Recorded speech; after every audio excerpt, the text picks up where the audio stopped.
Alléluia. Alléluia. Alléluia. Alléluia. Alléluia. Oh oui, Dieu d'Abraham, Dieu d'Isaac, Dieu de Jacob. Une fois de plus, les cieux racontent ta gloire ce matin. Oui, Seigneur Jésus-Christ, je t'aime. Je t'aime pour le souffle de vie que tu renouvelles en moi ce jour. Je t'aime, ô Seigneur Jésus-Christ, pour les bienfaits dans ma vie. Oh, je ne veux vraiment n'être qu'à toi. Oh oui, Seigneur Jésus-Christ, tu es mon roi. Oui, Seigneur Jésus-Christ, tu pourvois à mes besoins. Et je veux te rendre grâce encore ce matin. Oh oui, Seigneur Jésus-Christ, je veux continuer à t'adorer. Je veux continuer à magnifier ton nom. Je ne veux être qu'à toi. Parce que tu es merveilleux. Oui, Seigneur Jésus-Christ, tu as pris ma place à la croix. Oui, Seigneur Jésus-Christ, je ne veux être qu'à toi. Parce que tu t'es fait pécher pour moi. Oh, je veux que toutes mes pensées ne soient que vers toi. Que toutes mes pensées ne soient orientées que vers toi. Oh, que tu règnes complètement en moi. Que tu règnes complètement dans ma maisonnée. Parce que je sais, rien n'est au-dessus de toi. Oh, merci Seigneur Jésus-Christ une fois de plus en ce jour. Alléluia. Alléluia. Alléluia. Merci encore une fois de plus Seigneur Jésus-Christ pour cette journée. Merci une fois de plus Seigneur Jésus-Christ pour les bénédictions que tu feras pleuvoir au travers de moi, au travers, oh Seigneur Jésus-Christ, de mon frère ou de ma sœur qui suit l'exhortation de ce matin. Oh, que toi seul, Seigneur Jésus-Christ, que tu puisses diriger ce moment. Oh, que ton Esprit Saint, Seigneur Jésus-Christ, puisse fortifier. Que ton Esprit Saint, Seigneur Jésus-Christ, soit à l'œuvre. Que la plénitude du Saint-Esprit soit à l'œuvre pendant ce moment d'adoration et d'exhortation. Oh Seigneur Jésus-Christ, que tu disposes maintenant les cœurs à recevoir ta parole qui est la vérité. Cette parole qui était au commencement et cette parole qui s'est faite chair par après, qui a été parmi nous. Cette parole qui n'est autre que toi, Jésus. Alléluia. Alléluia. Merci encore une fois de plus, Seigneur Jésus-Christ, pour ta sainte présence. Oh, que tu es merveilleux. Rien n'est plus saint que le sang de l'agneau. Je ne veux n'être qu'à toi encore ce matin, parce que tu es mon roi. Je ne veux n'être qu'à toi encore ce matin, parce que ton nom est au-dessus de tout nom, Seigneur Jésus-Christ. Alléluia. Oh Jésus, mon roi. Oh oui. Alléluia. Alléluia. Oh gloire à toi, Jésus. Que c'est merveilleux de demeurer dans ta présence. Que c'est merveilleux de demeurer dans ta présence. Oui, reçois encore mon adoration ce matin, parce que tu es le roi de gloire. Tu es notre victoire. Tu es digne, oh Seigneur. Nul n'est comparable à toi, Emmanuel. Alléluia. Alléluia. Emmanuel. Alléluia. Adoration, qui est le roi de gloire, notre victoire. Digne es-tu, Seigneur Emmanuel. Alléluia. Nous disposons maintenant nos cœurs, mon frère, ma sœur, pour écouter la parole de Dieu de ce matin que le Seigneur m'a donnée. Oh, et j'espère que cette parole va te fortifier encore et toujours pour la gloire de notre Dieu. Alléluia. Alléluia. Oh oui, merci Jésus. Merci Jésus de ce que tu disposes maintenant les cœurs pour écouter ta parole qui est la vérité. Reçois l'adoration. Mon frère, ma sœur, nous allons prendre nos Bibles ce matin et ouvrir dans le livre de Matthieu. Nous allons prendre nos Bibles, ouvrir dans le livre de Matthieu, au chapitre 4. Matthieu chapitre 4, nous allons lire les versets 1 au verset 11. Matthieu 4, 1 à 11. Et la mienne, c'est une version de Louis II. Matthieu 4, 1 à 11. Alors, dans cette parole de Matthieu 4, de 1 à 11, nous voyons que Jésus a été tenté dans le désert. Et cela, c'est après son baptême. Il fut conduit par l'Esprit au désert pour être tenté par le diable. Nous allons donc prendre nos Bibles. Nous allons lire Matthieu 4, les versets 1 au verset 11. Alors Jésus fut emmené par l'Esprit dans le désert pour être tenté par le diable. Verset 2. Après avoir jeûné 40 jours et 40 nuits, il eut faim. Et là encore, on parle de 40 jours et 40 nuits, comme ma prédication d'hier sur l'ascension, que je disais que c'est 40 jours après justement comment on appelle ça, la Pâque. Et c'est toujours le chiffre 40. Et là, nous voyons que Jésus, après avoir jeûné 40 jours et 40 nuits, il eut faim. On parle encore de 40 jours.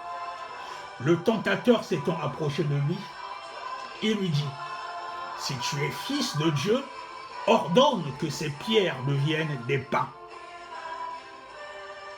Jésus répondit, « Il est écrit, l'homme ne vivra pas de pain seulement, mais de toute parole qui sort de la bouche de Dieu. » Le diable le transporta dans la ville sainte, le plaça sur le haut du temple. Ah, il n'arrête jamais le diable quand il a commencé quelque chose. Alors donc, on dit que le diable le plaça sur le haut du temple. Là, c'est au verset 5. Alors, on va continuer, toujours dans la présence du Seigneur. Au verset 6, et lui dit, toujours le diable, « Si tu es fils de Dieu, jette-toi en bas, car il est écrit, il donnera des ordres à ses anges à ton sujet. Et ils te porteront sur les mains de peur que ton pied ne heurte contre une pierre. » Ah. Le verset 7, Jésus lui dit, « Il est aussi écrit, tu ne tenteras point le Seigneur ton Dieu. » Au verset 8, le diable le transporta encore sur une montagne très élevée, lui montra tous les royaumes du monde et leur gloire. Il lui dit, « Je te donnerai toutes ces choses, si tu te prosternes et m'adores. » Jésus lui dit, « Retire-toi, Satan, car il est écrit, tu adoreras le Seigneur ton Dieu et tu le serviras lui seul. » Alors le diable le laissa.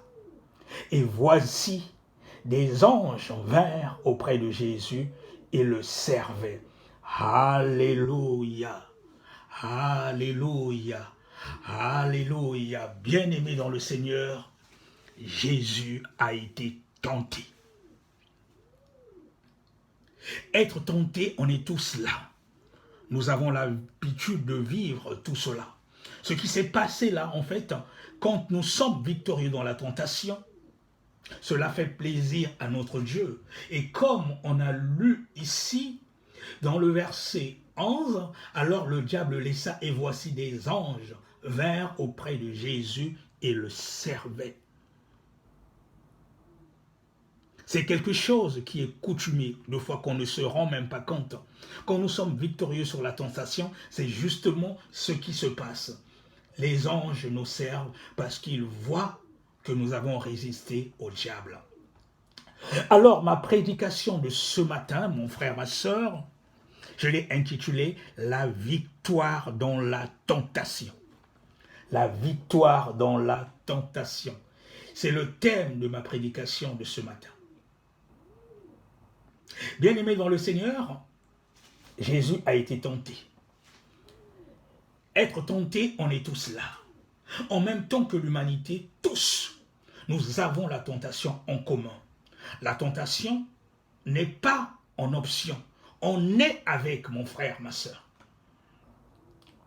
Nous vivons tous et toujours avec l'oreille prête à écouter une petite langue de serpent qui nous susurre une petite saleté, une petite médiocrité, bien attirante. Vous savez que le péché, deux fois, c'est très bon.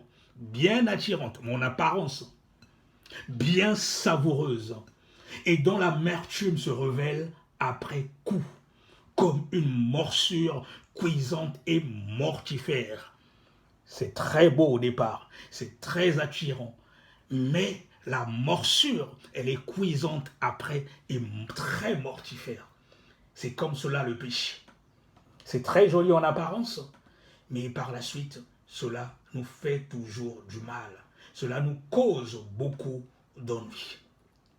On est tous là, mon frère, ma soeur, d'être faibles face au mal.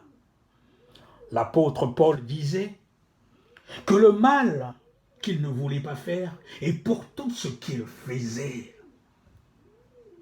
Combien de fois cela ne nous arrive pas, mon frère, ma soeur? On sait que c'est mauvais, mais nous le faisons quand même. Et cela, c'est à cause de notre nature adamique. Et quand le tentateur nous voit arriver, plein de nos belles résolutions, combien de fois nous ne prenons de bonnes résolutions. On se dit, bon, cette fois-ci, nous avons eu des jours de jeûne et prière, nous prenons maintenant la résolution de servir Dieu, de ne plus faire ceci, ce péché ne doit plus régner en nous. Mais là, le tentateur voit. Il ne te laisse pas, mon frère, ma soeur. Et quand nous prenons de bonnes résolutions, le tentateur se frotte les mains. Nous sommes donc de facto de bons clients pour lui. Avec nos habitudes et de temps en temps un petit extra. Oui, le péché que pour certains ils appellent le péché mignon, quelque chose qu'il aime toujours faire. C'est plus fort que lui. Nous en sommes tous là, mon frère, ma soeur. Pécheurs de la commune espèce. La Bible déclare que tous ont péché et sont privés de la grâce de Dieu. Oh, merci Seigneur Jésus-Christ, une fois de plus, pour ta parole ce matin. Or, voici qu'avec Jésus, les manigances du diable ne prennent pas. Il y a une chose, ou plutôt 4. Le Christ va au désert. La première condition pour vaincre la tentation, c'est d'imposer aux démons un combat à la loyale. Oui, mon frère, ma soeur. La première condition pour vaincre la tentation, il faut retenir cela, c'est d'imposer aux démons un combat à la loyale. Pour échapper aux embuscades, il faut dégager le terrain de tout ce qui l'encombre en cultivant la solitude. Le Christ prie et jeûne. Il n'y a pas de pilule magique contre la tentation, mon frère, ma soeur. Le Christ, il a prié et il a jeûné. D'où l'importance de demeurer dans une attitude de prière et de jeûner quand c'est nécessaire. Parce que quand nous jeûnons, nous sacrifions en quelque sorte notre chair, mais l'esprit par contre est vivifié. Il n'y a pas de pilule magique, mon frère, ma soeur, contre la tentation. Pour avancer, il faut se lever. Pour vaincre le démon, il faut prier et jeûner. Le diable tente 3 fois. Il attaque les 3 grands points faibles de l'homme en général. Et les points en général sont lesquels? Nous avons le pouvoir. Oui, mon bien-aimé, à cause du pouvoir, souvent, les hommes sont prêts à faire n'importe quoi.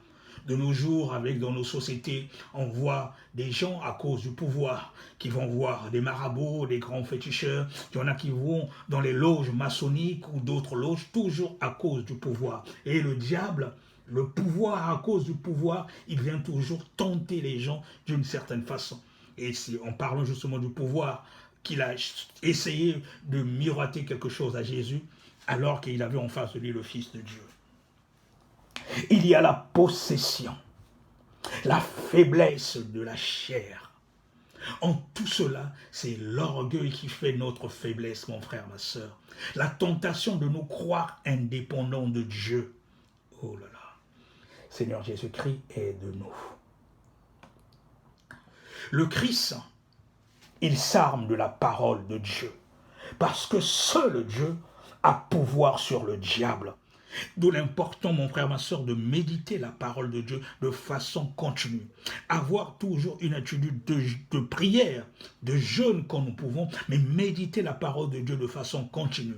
Même quand tu vas au travail, rester dans cette attitude de prière. Quand tu es dehors, même si tu ne jeûnes pas, rester toujours dans une attitude de prière. Quand tu sens que les mauvaises pensées commencent à arriver vers toi, tu dis « arrière de moi, Satan ». C'est dans l'attitude continue de prière, de méditation de la parole de Dieu, mon frère, ma soeur, que nous serons victorieux face au diable, face aux démons. Le combat doit être à la loyale. Quand il y a des mauvaises pensées qui arrivent, quand nous laissons ces pensées justement nous dominer, et c'est là que le diable intervient. Et c'est là justement que nous laissons les portes d'entrée. Et le Saint-Esprit est attrissé. Quand le Saint-Esprit est attrissé, il s'en va. Et ce sont d'autres esprits qui arrivent, ne laissant pas accès au diable par des portes d'entrée. Nous devons méditer la parole de Dieu de façon continue, afin qu'elle reste et qu'elle s'imprègne en nous. Alléluia.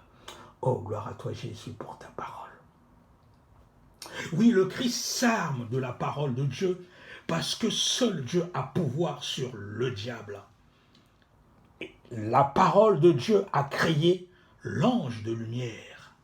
La même parole de Dieu l'enchaîne maintenant qu'il a choisi les ténèbres. Oui, le diable, il a fait son choix et il sait qu'il est déjà condamné. Mon bien-aimé, là où Adam avait failli, là où Israël avait failli, lui, Jésus, n'a pas failli. Lui a eu la force de résister.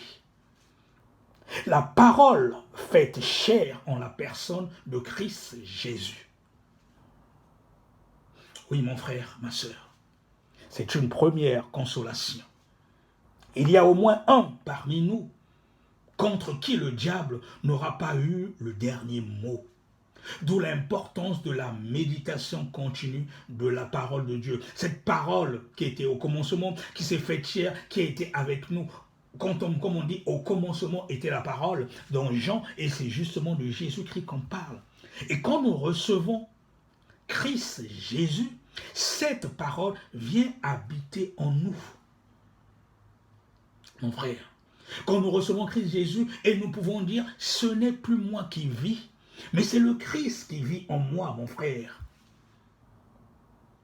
Oh, bien-aimé dans le Seigneur, tout est grâce. Ce n'est pas par nos propres forces, comme disait Paul. Ma faiblesse est pleine de sa force. Mes tentations, il les combat avec moi, en moi. C'est Christ qui combat en nous. Mais pour que Christ puisse combattre en nous, nous devons méditer sa parole de façon continue. Cette parole qui vient habiter en nous, parce qu'au moyen du Saint-Esprit, le Christ est en nous. Hier, c'était l'ascension. Après l'ascension, il est parti au ciel. 10 jours après, il a envoyé le Saint-Esprit. C'est cet esprit, le Saint-Esprit qui nous permet de maintenir une communion parfaite avec Dieu. Nous n'avons pas besoin d'audience. Comme pour aller voir les dirigeants de ce monde, où il faut plusieurs audiences. Mais quand nous recevons Christ Jésus, quand nous vivons en conformité avec sa parole, c'est un chemin direct. On n'a pas besoin d'aller voir un pasteur. Mon frère, ma soeur, dans la parole de Dieu, tu as tout. Tout est là. Il suffit de la méditer de façon continue. Tu n'as pas besoin que quelqu'un puisse prier pour toi, bien que je ne condamne pas les prières pour les autres. Je ne condamne pas les prières des serviteurs de Dieu. Mais Jésus-Christ t'a donné justement l'occasion, au moyen de son Esprit Saint et avec sa parole, de méditer toi-même de façon continue et de pouvoir faire certaines choses. Et c'est pour cela, de nos jours, on voit certains serviteurs de Dieu qui profitent justement de certains fidèles parce qu'ils n'ont pas la connaissance. Tout est dans la Bible, mon frère, ma soeur. Tout est dans la Bible. Il faut la méditer de façon continue. Et c'est comme cela que tu iras de victoire en victoire. Il faut faire comme les Bériens. Quand tu vas quelque part, quand on enseigne, tu regardes dans la parole, dans la Bible. Est-ce que ce qui est dit est en conformité avec la parole de Dieu? Je ne suis pas seul dans les tentations. Je ne suis pas seul face au mal. Je ne suis pas seul face à la mort. Je suis dans le Christ qui les a vécus pour moi. Il faut se dire cela, mon frère, ma soeur. Le Christ qui a combattu pour moi, qui est mort pour moi, c'est ce que tu dois te dire, mon bien-aimé. Sa victoire, c'est pour ma victoire. Oui, mon frère, ma soeur. Il a été victorieux avec la croix. Et quand il a dit tout est accompli, j'aime le tout est accompli aussi pour toi, mon frère, ma soeur. Quand tu reçois Christ Jésus, tu as la marque de Christ Jésus en toi. Alléluia. Ainsi, dans le Christ, nous sommes vainqueurs. Il suffit d'agir en conformité avec sa parole. Oui, mon frère, ma soeur, il n'y a pas de miracle. Tant que nous demeurons dans la présence de Christ Jésus, il vit justement avec nous. Nous savons qui nous sommes. Nous marchons justement avec de manière victorieuse parce que nous savons qui est en nous. Oui, le Seigneur Jésus-Christ est en nous et nous savons qu'avec lui, nous sommes victorieux. Nous savons qui nous sommes. Nous connaissons notre identité quand nous sommes en Christ Jésus. Oh, alléluia. Merci Seigneur Jésus-Christ encore pour ta parole ce matin. Merci Seigneur Jésus-Christ de ce que cette parole fortifie encore mon frère. Merci Seigneur Jésus-Christ de ce que cette parole fera que mon frère, ma soeur soit victorieux dans tout ce qu'il entreprend. Merci Seigneur Jésus-Christ de ce que cette parole victorieuse fera que les chaînes tombent lorsque mon frère, ma soeur a eu des blocages. Merci Seigneur Jésus-Christ de ce que cette parole va le fortifier encore ce matin, va lui donner le courage de continuer à demeurer dans ta présence et d'avancer, quels que soient les obstacles, quelles que soient les persécutions, parce qu'il connaît son identité, il sait qui il est, il n'est pas n'importe qui, il est un ambassadeur, du roi des rois, le Seigneur des seigneurs. Oui mon frère, mon bien-aimé, tu n'es pas n'importe qui. Il faut marcher avec assurance, avec puissance, et tu accomplis les miracles parce que tu as la chose de Dieu en toi. Alléluia, merci Seigneur Jésus pour ta parole. Oh oui, je sais qui je suis. Je marche avec puissance, j'accomplis des miracles, je vis une vie de faveur parce que je sais qui je suis. Oui, c'est ce que nous devons confesser tous les jours, mon frère, ma soeur. Alléluia. Je sais qui je suis, je marche avec puissance, j'accomplis des miracles, je vis une vie de faveur. Je sais qui je suis. Oh, oh, oh, oh, je sais qui je suis. Alléluia. Quand tu sais qui tu es, quand tu connais ton identité, mon frère, ma soeur, tu n'as peur de rien, quels que soient les obstacles. Tu sais qui tu es, tu connais ton identité. Le Christ règne en toi et toi tu règnes aussi dans ce monde, dans tout ce que tu fais. Quand tu vas même dans les entretiens, quand tu vas même pour prospérer, pour chercher les marchés d'affaires, même s'il y a des obstacles, au fond de toi, tu dis, tu sais qui tu es. C'est à toi de régner sur les choses de ce monde et non les gens du monde à régner sur toi. Il ne faut pas se laisser faire tant qu'on connaît son identité. Alléluia, merci Seigneur Jésus-Christ de ce que ce matin encore, tu fais comprendre à mon frère, ma soeur, qu'il n'est pas n'importe qui. Alléluia. Alléluia. Oui, je sais qui je suis, je sais qui je suis. Alléluia. Oui, nous savons ce que nous avons en Christ Jésus. Nous marchons avec puissance. J'accomplis des miracles, je vis une vie de faveur. Je sais qui je suis, je marche avec puissance. J'accomplis des miracles, je vis une vie de faveur. Je sais qui je suis. Je marche avec puissance, j'accomplis des miracles, je vis une vie de faveur. Oui, en Christ Jésus, nous vivons une vie de faveur. Oh oui, mon frère, ma soeur, nous avons la paix véritable en Christ Jésus. Oh, que c'est merveilleux de demeurer dans ta présence. Alléluia. Oh, oh, oh, oh, oh, je sais qui je suis. Oh, oh, oh, Oh, je sais qui je suis. Alléluia. Merci encore, Seigneur Jésus-Christ, pour ta parole ce matin, qui a fait du bien à mon frère, qui a fortifié ma soeur, quelle que soit la situation, quel que soit l'obstacle, il sait qui il est. Et quand il est victorieux dans la tentation, il sait que Jésus-Christ va régner avec lui et il y a le tout est accompli qui sera manifeste, quelles que soient les épreuves qu'il traverse aujourd'hui. Je proclame la délivrance dans tous ses projets au nom puissant de Jésus. Merci encore, Seigneur Jésus-Christ, pour ta parole. Sois loué, sois glorifié, magnifié pour l'éternité. Alléluia.